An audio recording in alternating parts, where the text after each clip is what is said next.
Refer to section 15 of the construction guide. Also refer to the cutting guide for dimensions for the leg crossbar.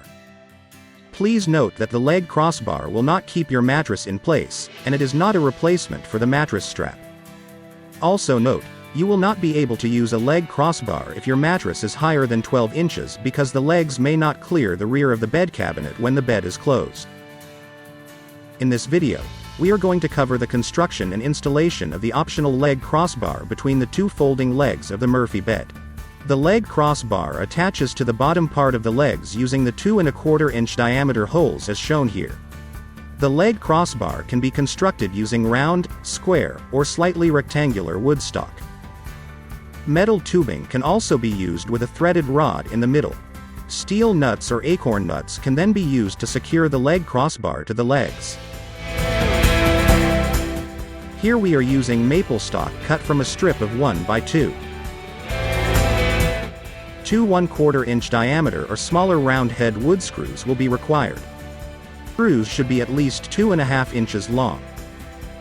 An appropriate drill bit will also be required to drill into the crossbar. If you don't have a helper, you can use an appropriate stool under the bed frame to keep the bed frame off the floor as shown here. Raise the two folding legs. Place the crossbar on the mattress as shown here. Drill about 2 inches deep in the center of the leg crossbar. Repeat for the other side. Place the crossbar against the leg and insert the screw into the 1/4 inch hole.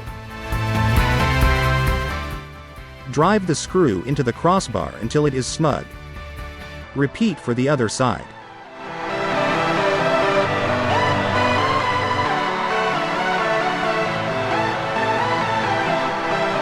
The leg crossbar is now installed.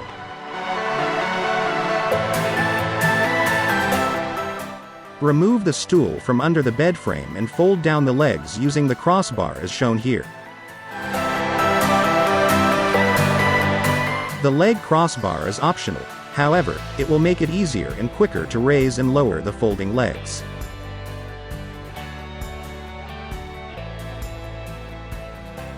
For more details visit easydiymurphybed.com. Thank you for watching, and if you enjoyed this video please subscribe for more upcoming great content from us.